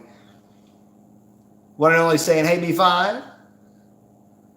Justin Baker saying spare cars, the hoopty. So Justin's got a his runabout is definitely a spare car for sure. But I tell you what, she runs, and that sucker will get from Port Arthur to Baytown with no worries. So if it still runs and has AC and a heater, man, that's all you need, brother. One and only saying, sorry, B. Mason, some of my posts were done while I was finishing my transmission rebuild. I may have mentioned a few things a couple of times. Nah, it's all good, brother. I like it. Justin Baker saying, all these people asking for rear end diff stuff, have them hit me up. I'll drop 10% if they mention your chat. Sorry for the personal shout out. Hey, yeah, no, listen, give Justin a shout. He's got a shop there in Port Arthur. He knows all there is to know about that rear end stuff. So holler at him. He's got his number posted up there. Give him a shout. Like I say, he knows his way around those things real well. So hit him up. Let's see. One and only saying that Hemi Tune post was horrible. Damn, no more rebuilds of B Mason is on. That's funny. Let's see. Mark P is asking, Mr. Leclerc, what would you do with a 1980 Mustang hatch with a 2.3 carb and a C4 and a 7.5 with 273s? Slowest Mustang ever. They're not slow when they're wide open, sliding around a corner, brother. Here's what I would do. Real mild 302 and just something to play with. Some of the most fun that I've ever had in cars have been in cars like that, where you've had a minimal amount of investment, V8 swap with a 4-cylinder. Not trying to go too crazy with it, just something to have fun with. Because believe me when I tell you, if you go too aggressive, you're going to blow the 7.5 right out of the back of that car. But it just gives you an opportunity to save up for an 8.8. So, but yeah, that's what I would do. Throw a stock 5-liter in there with a small 4-barrel. Just do like a Demon 4-barrel, like a 650, and let her eat.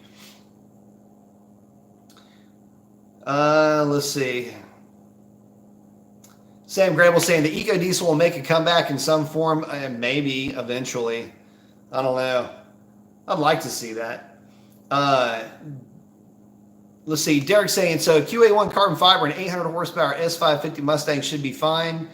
An S550 it should be, yes. They're significantly lighter than the Mopars, and I don't know of too many failures with that drive shaft in that platform. Christian was saying, oh, that's cool. Those black hoods look sick. Got classes in the morning, so I got to head out. Hopefully I can grab a shirt this summer when I'm not broke. College kid with $6 to his name. Boy, do I remember those days. I still have those months nowadays.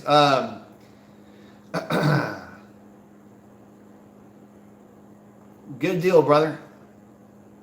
Well, get out there and get them brains working tomorrow. I know I got to do the same thing. I got to actually do some real work after the live show tonight. Sam Grable saying, thoughts on building a Grand Fury wagon? Shit, yeah, I say hell yeah, go for it. Actually, it's funny you mentioned that. When I was younger, there was a guy that had a green one here in Houston. Let me think about this for a minute. He had a green one here in Houston with a 383, and he was spraying the piss out of it. And I think it ran like 1050s or something like that. Anyway, it was hysterical because it was this big Mopar wagon with it had to have been a 383. Anyway, I'm going back a lot of years. I love wagons, though. Wagons are awesome. I say do it. Let's see. Arnold's checking in saying, B. Mason is correct about the 392 build part. Don't cheap your way. I was going to get an NSR can without springs, but I swapped out for another grind from MMX and got springs. Looked to spend about 6 to 8. Yeah. So here's the thing. When you cut corners, one of the problems that you'll find is you're still spending basically the same money in the grand scheme of things. If if you can save up for the amount of money that it's going to cost to do a cam swap, you can absolutely save up and get just a little bit longer and spend a little bit more money and get all the right parts and do it the right way. And let's say let's say you don't plan on keeping the car forever. The guy that is buying your modded car will certainly appreciate the work and the time and the effort that you put into it, as opposed to just saying, oh yeah, it's just got an NSR grind. Because trust me, you sell somebody with, you sell somebody a car that's, oh, it doesn't need the springs and it doesn't need this or that, just do the cam swap. Believe me when I tell you, you're doing it the wrong way with these Mopars. And I know this because I've seen the results, and I don't understand why, but guys still try to go cheap with these Mopars. The absolute worst thing you can do. This is not, an old Windsor engine. It's not an old, LA block. It's a modern engine, and it's a modern car with, modern needs if you're going to be pushing it any harder than it already is. Got to keep in mind, these things are damn near race engines from the factory.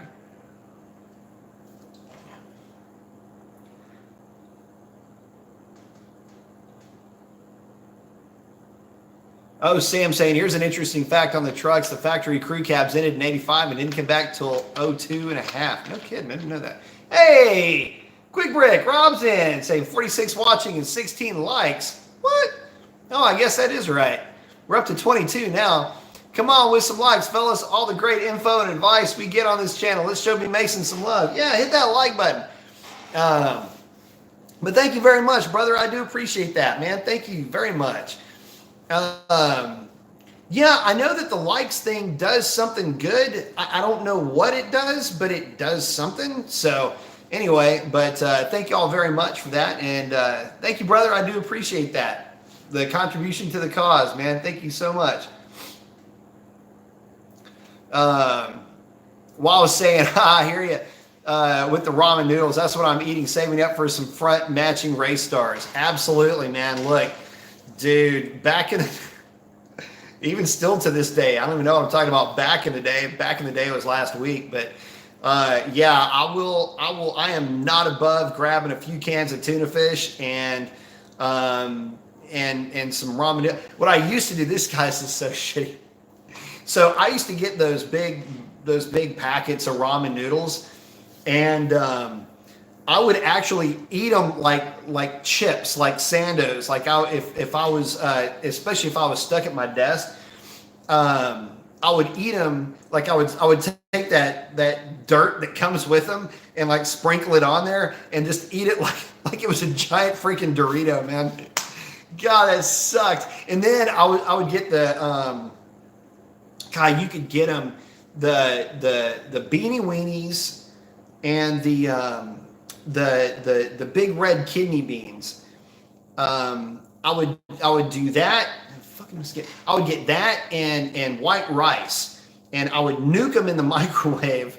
Just throw some rice in there, like the box of rice, and basically nuke them until the rice got kind of soft, like al dente. I lived off of that for, well, when I was trying to buy the Roadrunner, as a matter of freaking fact. That's exactly what my diet consisted of. And then that prick sold the car out from underneath me. So, but yeah, I've been there, done it, and I will still, if I've got to save up for something like a set of tires or something like that, that will be my lunch and dinner sometimes. No problem with that. Makes me feel young again. Let's see. Armorillo saying, also make sure you have Hellcat lifters, push rod springs, gaskets, etc., cam phasers. Yeah, that's I tell you something. That's the toughest thing to try to explain to folks, is doing it the right way. And you're already spending the money. Cry once or cry twice. I mean, if that thing ends up failing because you didn't swap out lifters, I mean, that should be a no-brainer. It should be a given. But so often, you'll hear about guys that were running the stock lifters, especially the MDS lifters, with with an aftermarket camshaft. So I don't know. You guys know how those things fail on stock vehicles. Hell, my truck failed. So yeah. Let's see.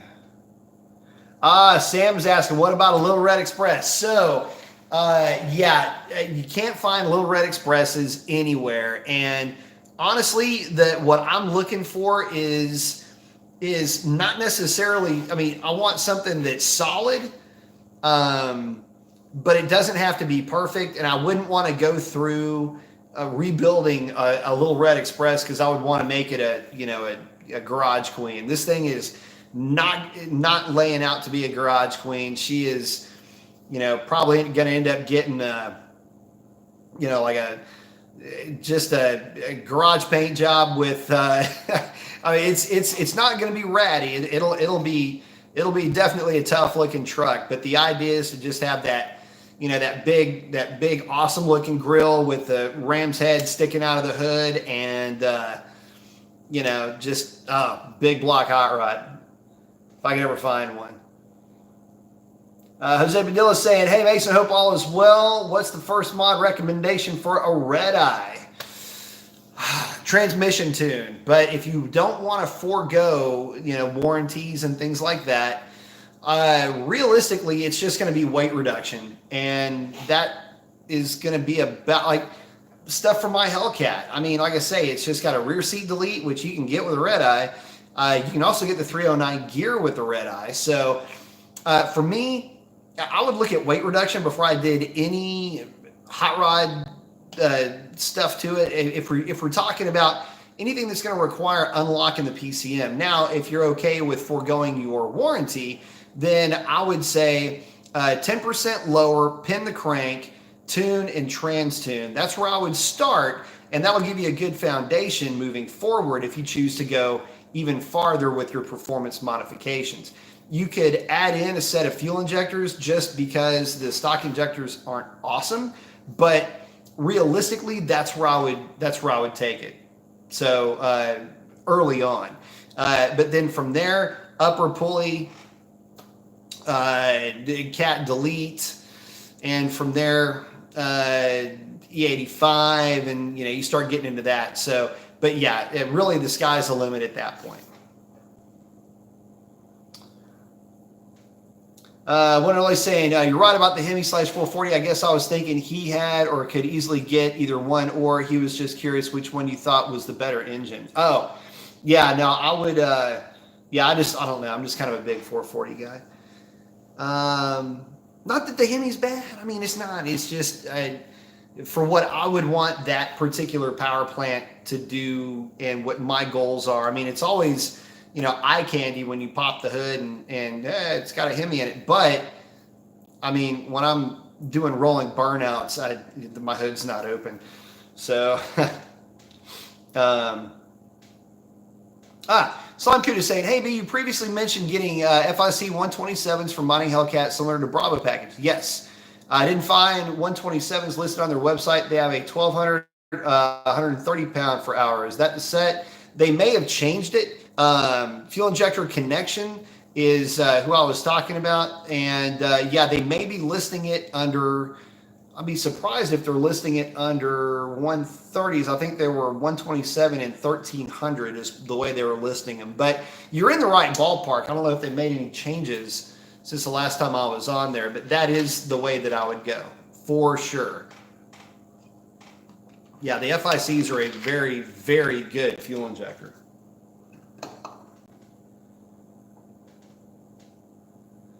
Sam saying, I should have bought that Little Red Express when I saw it. The guy was only asking $8,000 for it, running and driving Little Red. That's actually a good price. I've actually seen him go for pretty big money for really clean Little Red Express trucks.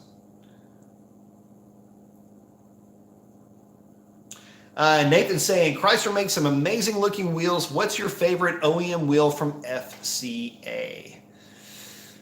That's a tough one, man. From FCA, I don't know. I like the stock slingshots for the Hellcats.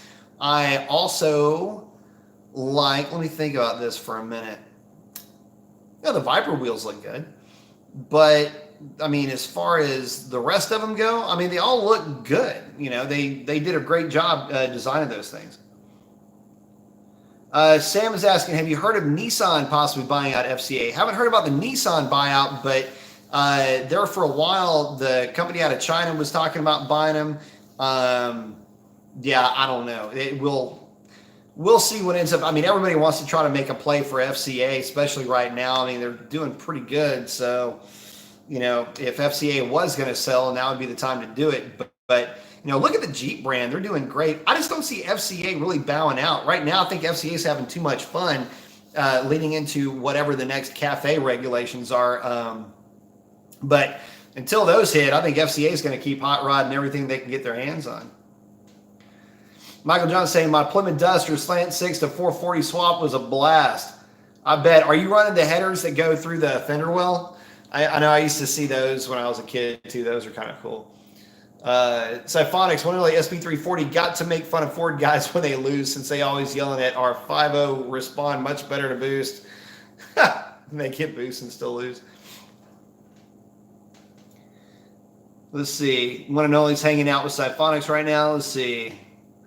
Mark's got a bail. He's saying, I got a double shift tomorrow. I'm out. Just track that thing. Oh, it's in Houston. Nice. So hopefully we got a bottle topper coming, or what's going to be part of a bottle topper. So I'm looking forward to that. Thanks, Mark. I appreciate that, man. I'm looking forward to it. See, Cranman saying, always amazed at your knowledge. Thanks for blessing us, B. Mason. I appreciate that. I appreciate the kind words, man. I really do. Thank you very much.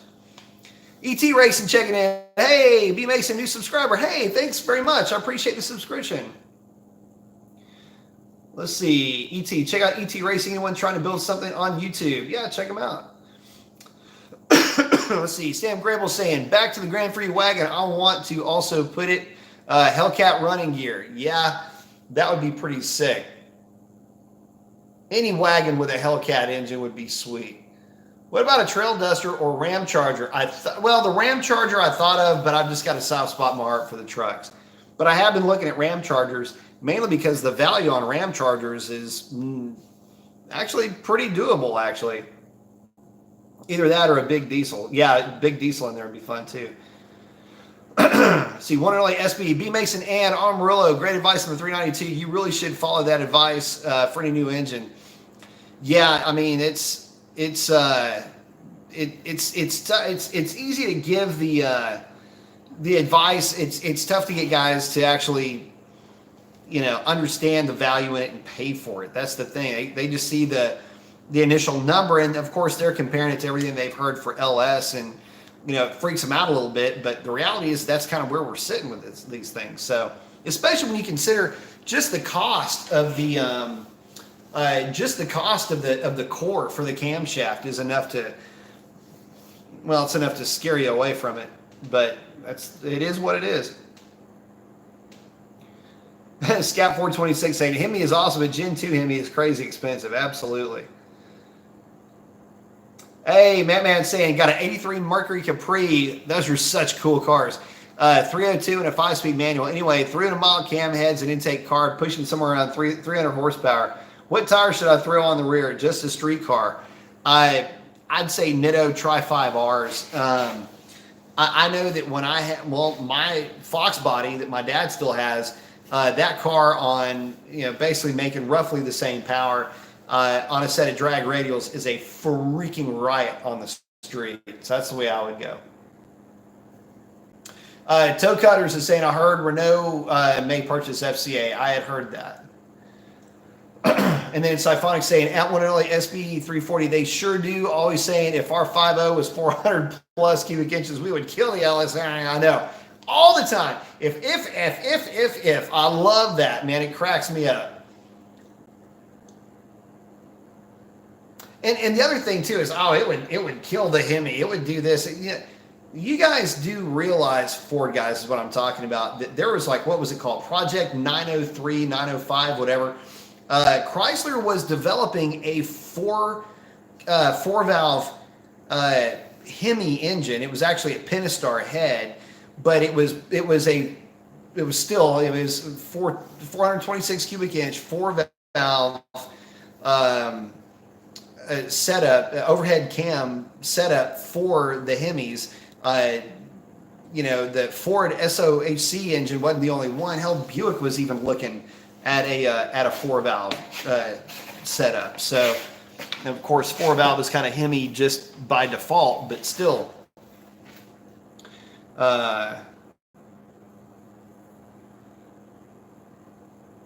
Slime Cute is saying, for the FIC, he was on Fuel Injector Clinic, not Fuel Injector Connection. Yeah, the 127s are Bosch. So there you go. You found it. That's the one. Scout 426, awesome engine for NASCAR. Yep.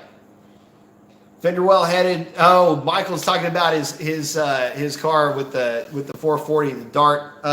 Fender well headers, upgraded suspension with stronger torsion bars, etc. Narrow 9-inch Ford tubbed, etc. Hell yeah. So, but anyway, guys, I know we're kind of starting to run a little bit long. Justin Baker saying, I love his 127 FICs. Yeah, they are awesome.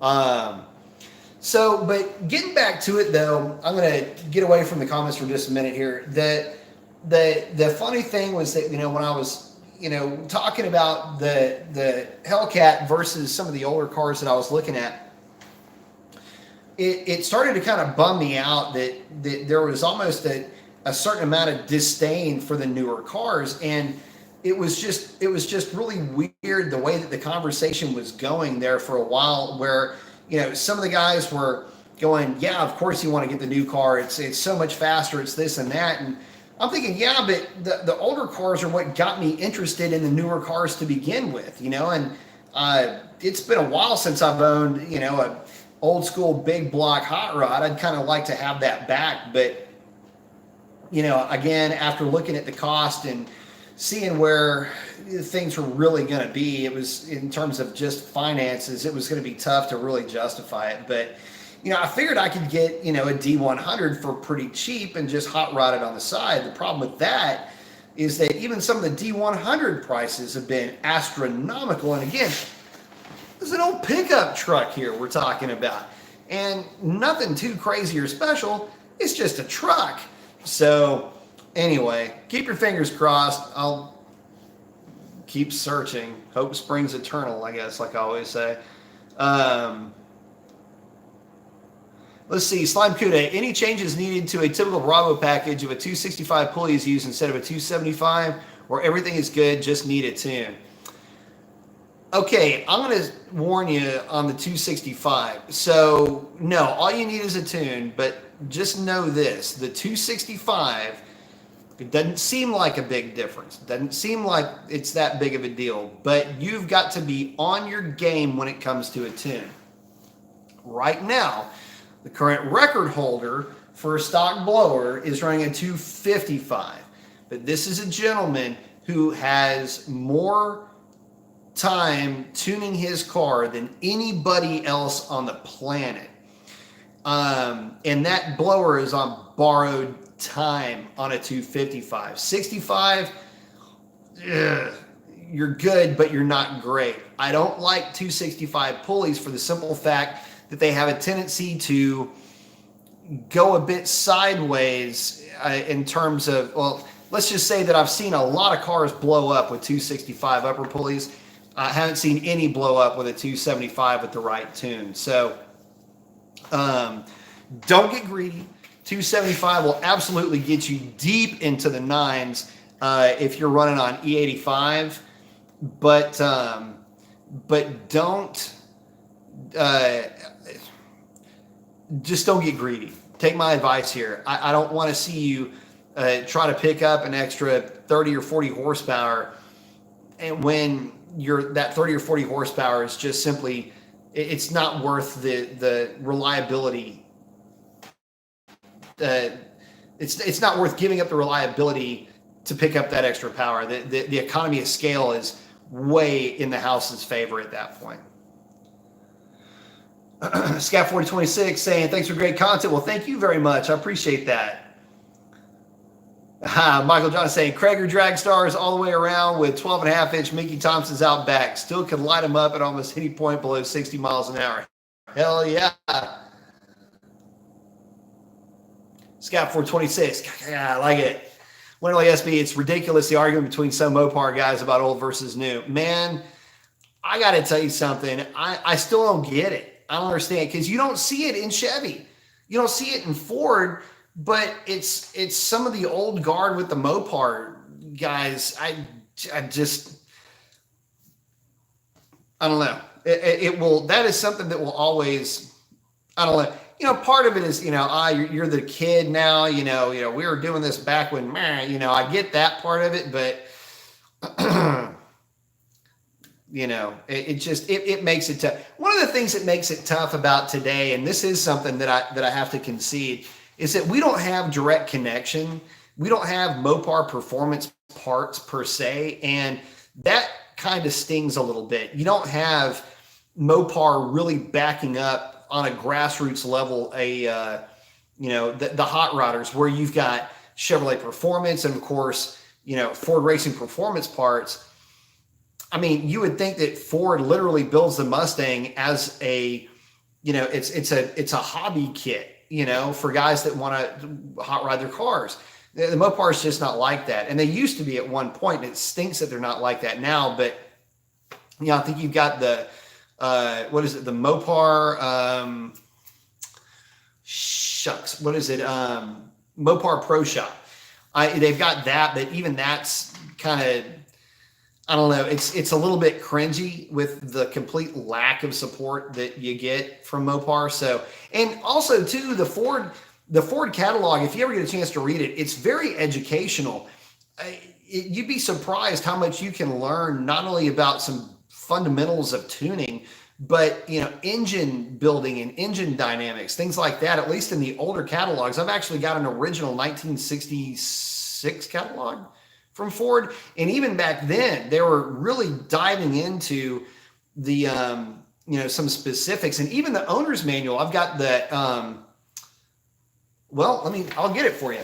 I'm gonna answer a question too on this real quick too. Hang on, just a second. Talk amongst yourselves. Hang on, time out.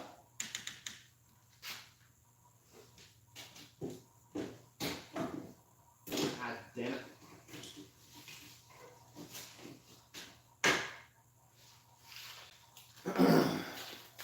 All right, guys. So just to let you know, I am a fan of the old school stuff. I don't know if you guys know what this is. One and only will probably know exactly what this is. Plymouth Super Commando 426. Now, this is from 1964, and this is the brochure or the literature that came with your super stock Dodge. This is for the race Hemi. And for everybody that says, yeah, this was published 11 of 64. And for everybody that says, oh, well, you don't know what you're talking about. That's the Super Commando. That wasn't the Hemi. Really? The F is that. Oh. Plymouth Super Commando 426. The original race Hemi. And that picture, by the way, check out the original headers, by the way. Isn't that crazy looking? That is the original Super Commando 426 Hemi. But even that from back then has got part numbers. It's got, hang on. One of the things I love about it, operation, best performance, but it's got, for your machinist, the cutaways, so that all the cutting is correct when you go to mill the heads and everything else. Anyway, yeah, I'm a bit of a student of this, you might say. So anyway, getting back to it, the question that was set to answer was, I had said, well, the Super Commando 426 was the original Hemi. A lot of guys said, no, the Super Commando was the wedge motor. No, the Super Commando was the terminology that they used for their race application, high horsepower stuff. So, and I know that because I have the original brochure that came in a super stock Dodge. Scat 426 saying, I had a D100 Adventure in high school. Very cool. Scat 426 saying, I went throughout one engine and two transmissions. I have done that too. Symphonic saying, I've been seeing the C6ZR1 and the 1314 GT500s are now around the same price used. Is that a tough call or what to buy? I would still go, man, I don't know. C6ZR1 or a 14500. That's tough. I don't know. I'd still probably go with the GT5. I'd have to go with the Vet at that point. I'd have to go to the Vet at that point. It's just performance-wise, it's just technically a better car. Sam's saying, wow, I can't believe I just found a Shelby Dakota. Those are awesome trucks. One and only SB34. They are all Mopar back in the day. Mopar guys just stuck together. When we raced each other and lost, we were cool with it. If Mopar guys had troubles, we would go out of our way to help them. Absolutely. Sam saying it's painful looking when you know you can't buy. No shit, right? And that's the other thing is the price point. Man, I ain't looking to try to find the prettiest bell at the ball, man. I'm just looking for something to take home with me. So yeah, I'm right there with me.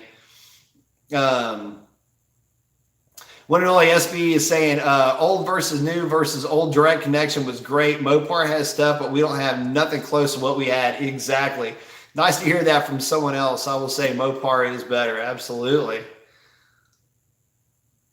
One and only SB is saying, I have that D. I love it. Yep.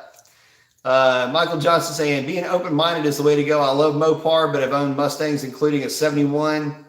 Cool year, by the way. 97 Cobra, 2000 GT, etc. Many cars. I love all of them. Yep. One and only saying, I love that you have that. Absolutely. That's part of my, just, learning, stuff that I'm always reading, learning about these things and all of that. So. One and only saying great. Now my phone's stuck on all caps. Actually, the Hemi came out in the 50s. I think it was a 265 V8. That is correct. But we're talking about the Gen 2 Hemi. But yes, you had the DeSoto V8s, the firepower V8s. You had 3 or 4 of them. I think there was a 265, there was a 331, 362, and 392, I think is the displacements. I don't know. I think that's close to it. Hey, guys, we are up at 2 hours, actually gone over a little bit. I got to get to work, but hope you guys have yourselves a great week. Always fun hanging out with you, and looking forward to doing it again really soon. There we go. 330 with 354 is the one I couldn't remember. But at any rate, guys, thank you all very much. Thank you for hanging out with me. I got to get to work. I got a couple hours worth of work I still got to knock out tonight. But thank you all so much. Truly appreciate it. And that's a wrap on this one. Y'all have a great one. Adios.